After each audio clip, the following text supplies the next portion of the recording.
Silos. तो silos यानी कि ऐसा स्ट्रक्चर होता है जो जनरली पहले जो कन्वेंशनल अगर एप्लीकेशन देखेंगे उसमें तो एग्रीकल्चरल जो मटेरियल होते हैं वो लार्ज क्वांटिटी में होते थे,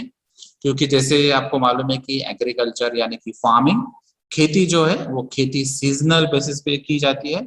और कुछ 6 महीने के बाद या 1 साल के बाद कुछ जो प्रोडक्ट आता है खेती में से उसको आपको जो प्रोडक्ट है उसको स्टोर करना पड़ता है, और जैसे वो मार्केट में उसका प्राइस रहेगा उस हिसाब से उसको सेल करना पड़ता है। तो ऐसे जो प्रोडक्ट्स रहते हैं जो लार्ज क्वांटिटी में रहते हैं, क्योंकि कुछ खेती जो आपको मालूम है कि एकर्स में होती है, हेक्टर्स में होती है, और जो भी उसका सीजन रहेगा उस हिसाब से वो मटेरियल बल्क में यानी कि लार्ज क्वांटिटी में आपको एक्यूमुलेट करना पड़ता है। तो जब ये आपको स्टोर करना है, आपको एनवायरमेंटल कंडीशन से भी उसको प्रोटेक्ट करना है, तो इसीलिए आपको जो स्ट्रक्चर यूज करना पड़ता था स्टोरेज के लिए उसको सिलोज कहते हैं। कभी कभार जो फर्मेंटेड प्रोडक्ट रहते हैं, जैसे कि अगर आप डिस्टिलरीज में जाएंगे तो डिस्टिलरीज में फर्मेंटेशन एक प्रोसेस रहती है जहां पर बैक्टीरियल ग्रोथ होती है, और बैक्टीरियल कंजम्पशन की वजह से जो रॉ मटेरियल होता है वो एक फाइनल प्रोडक्ट में कन्वर्ट होता है।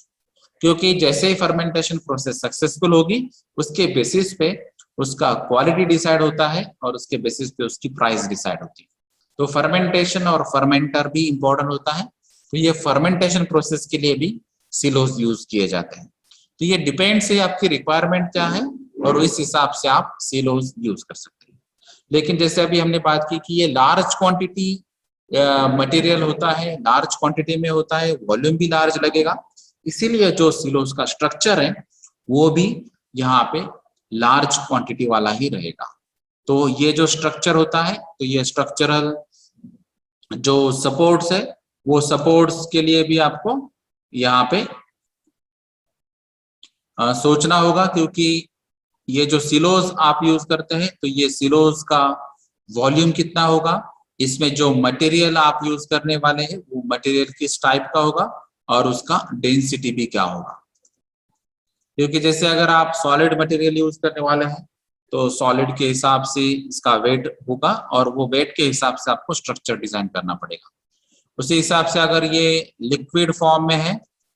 और लिक्विड फॉर्म का जैसे अभी हमने फर्मेंटेशन की बात की, तो यहाँ पे फर्मेंटेशन में नॉर्मली लिक्विड यूज होता है। तो अगर आप लिक्विड यूज करते होंगे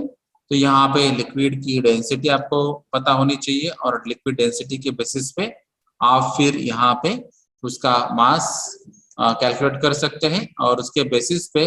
फिर ये जो स्ट्रक्चर है ये स्ट्रक्चर का स्ट्रेंथ आपको डिसाइड करना होगा, और उस हिसाब से ही पर्टिकुलर टाइप का स्ट्रक्चर आपको डिजाइन करना होगा। उसके बाद में ही आप ये सिलोज वहां पे इंस्टॉल कर सकते हैं। तो आपको ये यहाँ पे पता चला है कि यहाँ पे मेजर आपको हजार्ड जो दिखती है, तो आपका मटेरियल एग्जैक्ट कितनी क्वांटिटी में है, उसके प्रॉपर्टीज क्या है, उसके बेसिस पे ही इसके हजार्ड्स यहाँ पे होंगे। जैसे अभी हमने सबसे इंपॉर्टेंट बात कही थी कि यहाँ पे मास यानी कि उसका वेट, और वेट के बेसिस पे उसका स्ट्रक्चरल स्ट्रेंथ और साउंडनेस, इवन स्ट्रक्चर्स का और सिलोज का। उसके अलावा यहाँ पे अभी टाइप ऑफ मटेरियल कौन सा है, जैसे यहाँ पे सिलोज में नॉर्मली ग्रेन भी स्टोर करते हैं, या फिर सीमेंट भी स्टोर होता है, वुड चिप्स भी होते हैं, या फिर फूड प्रोडक्ट्स भी हो सकते हैं, या सॉडस्ट भी हो सकते हैं। तो ये डिपेंड्स है आपका फार्मिंग प्रोडक्ट या एग्रीकल्चर प्रोडक्ट क्या है, और आपको कितने टाइम के लिए और कितनी क्वांटिटी में उसको स्टोर करना है।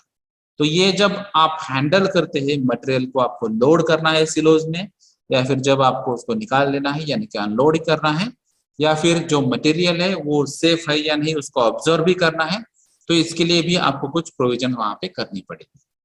तो यहाँ पर जो मटेरियल हैंडलिंग इक्विपमेंट्स हैं, इवन कन्वेयर्स भी है, मोटर्स भी है, ये सभी बातें आपको यहाँ पे लगेगी। तो आपके सिलोज का कैपेसिटी क्या है उसके बेसिस पे ये प्रिकॉशनरी मेजर्स आपको लेने पड़ेंगे। जैसे यहाँ पे अगर आप मोटर्स यूज करते हैं, कन्वेयर्स यूज कर सकते हैं, तो यहाँ पे इलेक्ट्रिकल हजार्ड पॉसिबल है। अगर आपके यहाँ पे क्वांटिटी हायर साइड में है तो यहाँ पे कोलैप्स होने के चांसेस है, या फिर आपको जो स्ट्रक्चरल स्ट्रेंथ है वो साउंडनेस है वो आपको कंटिन्यू टेस्ट करना चाहिए, और फिर करोजन का भी टेस्ट करना चाहिए, वर्किंग एनवायरनमेंट या एनवायरमेंटल फैक्टर्स जो होते हैं, तो उनका ये सिलोज पे क्या इफेक्ट होता है। जैसे कि आप ये पिक्चर में भी देख सकते हैं कि यहाँ पे करोजन थोड़ा सा हो चुका है। तो ये एनवायरमेंटल फैक्टर्स पे भी आपको टेस्टिंग करनी चाहिए कि ये सिलोज जो हमने डिजाइन स्टेज में या इनिशियल स्टेजेस में डिजाइन कैलकुलेशन किए थे उसी हिसाब से है या नहीं। अगर इसका स्ट्रेंथ कम होता है तो उस हिसाब से आपको जो क्वांटिटी है वो प्रोपोर्शन में ही स्टोर करना चाहिए। तो ये इसमें मेजरली हमने जो देखा था, तो स्ट्रक्चरल सपोर्ट्स और स्ट्रक्चर जब आप रखते हैं तो उसी टाइम एक्सीडेंट होने के चांसेस ज्यादा होते हैं। स्पेशली जब आप ग्रेन्स या एग्रीकल्चरल फूड प्रोडक्ट्स आप ऑब्जर्व करते हैं तो फार्मर्स बहुत टाइम ये मैन्युअली लोडिंग या अनलोडिंग एक्टिविटी करते हैं,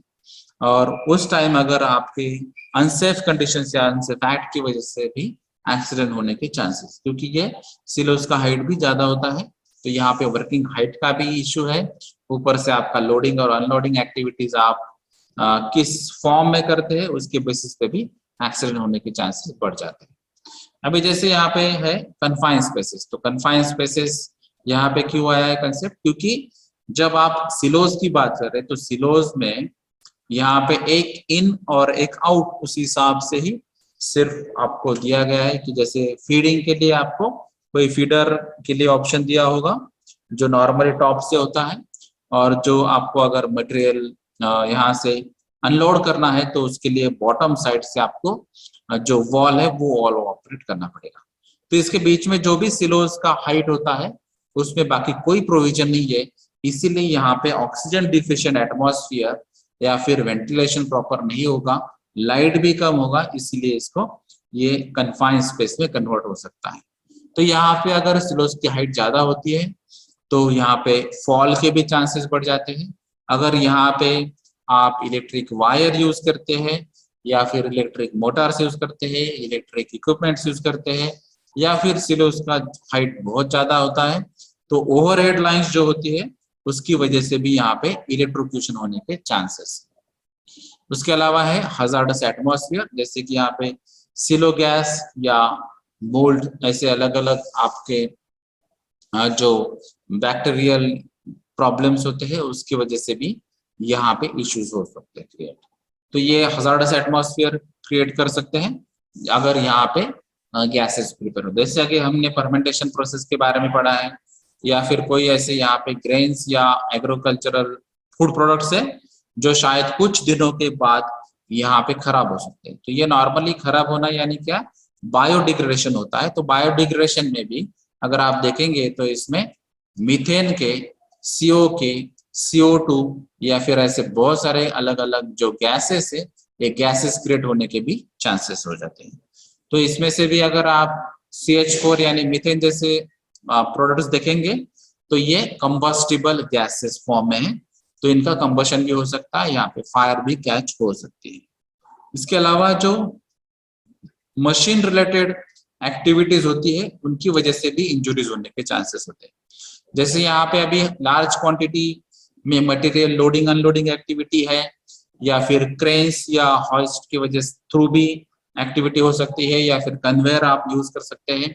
मोटर्स भी आप यूज करते हैं। तो ये जब मशीनरीज आप यूज करते हैं तो उस टाइम अगर वहां पे गार्डिंग नहीं होगी या फिर आपने अनसेफ एक्ट या SOPs आपने फॉलो नहीं की तो वहां पर भी इंजुरीज होने के चांसेस हैं। उसके अलावा जो सिलोस है अगर आप मैन्युअली ऑपरेट करते हैं या फिर ऑब्जर्व करने के लिए जाते हैं तो वहां पर जैसे नॉर्मली बॉयलर्स या वेसल्स में हम मैनहोल देखते हैं, वो अगर प्रोविजन नहीं होगी तो वहां पर पर्सन फॉल होने के भी चांसेस होते हैं। उसके अलावा अगर सीलो की जो कैपेसिटी या कैपेबिलिटी है उससे ज्यादा क्वांटिटी में अगर आपने मटेरियल ऐड किया तो सीलो कोलैप्स होने के चांसेस,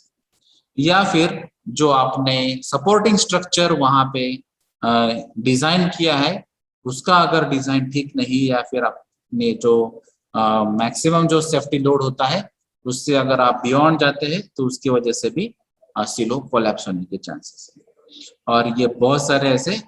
पोटेंशियल हजार्ड्स वहां पे पॉसिबल है जो आपको आइडेंटिफाई करना चाहिए और उसके बेसिस पे प्रिकॉशनरी मेजर्स लेना चाहिए। तो जो सिलो गैस है, तो ये सिलोज में बहुत सारे गैसेस यहाँ पे जनरेट होने के चांसेस होते हैं। नॉर्मली जो अभी हमने कहा है कि बायोडिग्रेडेशन प्रोसेस की वजह से भी हो सकते हैं, या फिर कोई केमिकल रिएक्शन की वजह से भी हो सकते हैं। और अगर आप फर्मेंटेशन प्रोसेस यूज करते हैं सिलोज में, तो फर्मेंटेशन में तो गैसेस डेवलप होते ही है। तो ये हाइड्रोकार्बन्स यानी कि ऑर्गेनिक कंपाउंड्स बैक्टीरिया कंज्यूम करता है, और उसके बाद में ये हाइड्रोकार्बन्स या कार्बन मोनोऑक्साइड, कार्बन डाइऑक्साइड जैसे गैसेस में ये कन्वर्ट भी हो सकता है। तो ये गैसेस की वजह से भी यहाँ पे फायर के भी चांसेस पॉसिबल है। तो ये फर्मेंटेशन अगर आप प्रोसेस देखेंगे जो स्पेशली सिलोज में होती है, तो वहां पर फायर एक्सप्लोजन के चांसेस गैसेस की वजह से पॉसिबल है। तो इसलिए आपको ये केयर लेना है कि कंटिन्यू बेसिस पे आपको ये ऑब्जर्व करना है, सुपरवाइज करना है कि यहाँ पे अगर कोई गैस या गैस का प्रेशर से आपको पता चलेगा कि यहाँ पे इतना गैस प्रिपेयर हो चुका है और ये गैस की प्रॉपर्टी है, तो उसको वेंट से आप रिमूव कर सकते हैं, या फिर उसको रिमूव करना चाहिए, या फिर उसको कन्वर्ट करना चाहिए, या फिर उसको यूटिलाइज करना चाहिए। तो ये अलग अलग सिलोज हजार्ड्स और उसके प्रिकॉशनरी मेजर्स हैं।